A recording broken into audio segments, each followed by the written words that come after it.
See the bubbles right there? Yeah. So that's air escaping, and then what's replacing that is the water. So if you don't soak them, for a backsplash, if you're using mastic, which is water-based, it will take the moisture out of the adhesive and it'll cure prematurely. And if you do that, you're not getting 100% or maximum adhesion.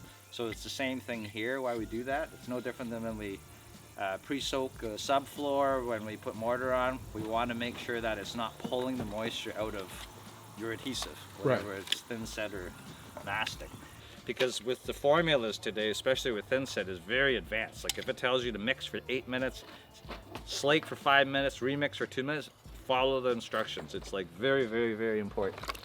It's not like the old days, right? Like the old days. Old days, like everything goes. All right, we just mix. I mean, even like thin set, you're really supposed to mix it at 300 RPM. People don't know that. If you mix it at 600 RPM, you're creating air bubbles. Air bubbles in the thin set is no good either. This one is 200, 300, 400. Like, you know, for drywall mud, I would go high, right? But if it's my final coat of drywall mud, I'll mix it slow because I don't want air bubbles in my drywall mud because I can get pinholes, right?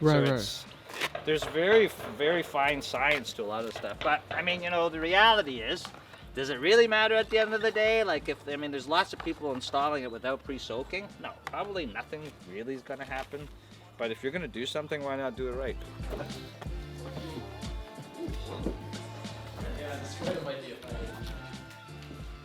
Hey everyone, Scott Chow here. Thanks for coming in today and spending the day with us.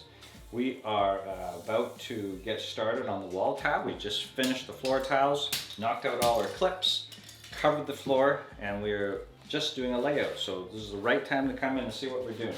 If you come and look at the wall here, I've made our center mark here and here. We've got our laser shooting, so that's the dead center of this shower, the back wall. We always tile the back wall first.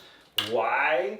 Is because we can have a bit of forgiveness here and here when we pre-cut, and our seam actually goes this way. So your eye, whenever we're doing any boarding or tiling, when you go and look at the shower, you don't want to be able to see the seam this way and this way, so that's why we go into the wall. To the floor here, my friend Scott here has done a layout. Some people call it storyboard, a story stick, whatever you want to call it. So what we want to do is not guess. That center line is going to be either in the grout joint or in the middle of the tile. So we're going to find out right now. Come follow us here. Where is your center? Can you mark that on the brown paper? Well, you're going to be 3 foot 2. 76 and what was it? 76. So now we just discovered that our center of our shower is going to be right on a grout joint. Now we're going to do the vertical. 47 1/8. 47 1/8. Okay, come on over here. So if you look at our framing here, we've actually, for calculations we're right, we'll have framed it low because once you finish waterproofing, we just have this piece here just to see what it looks like. Once you finish the waterproofing, everything's sealed. You can actually just put more board on here and build it up. You don't have to re-waterproof that. That's just a spacer, right? So we do our waterproofing and then we're done. Now we're just spacing it. Now you're better to frame small than to frame big because you can't take away stuff, but you can add stuff. Right? So here, Scott said the full tile from the floor up is 47 1/8.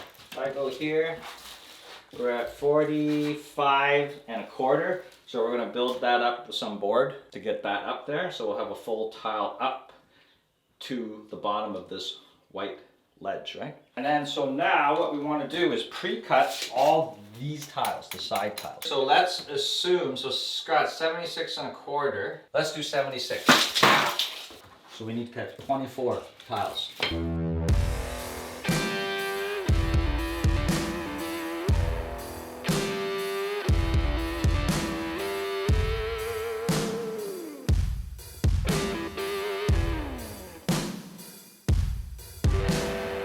So the nice thing about the Perfect Level Master trowels is it's offset handle. So most trowels right in the middle. So when you're trying to start against a wall or a floor, you can't get that close, so your trowel ends up closing and then coming across, or you end up using the front here. If you notice, I can get right tight, perfect angle,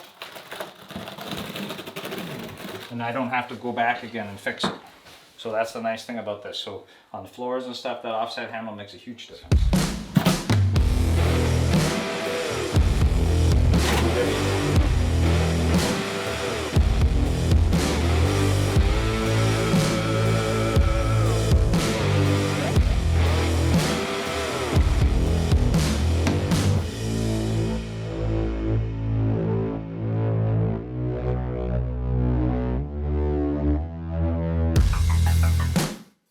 much at the end of our day. We've got up to our ledge. We've installed our ledge. We've made sure that we have proper fall going back into the shower.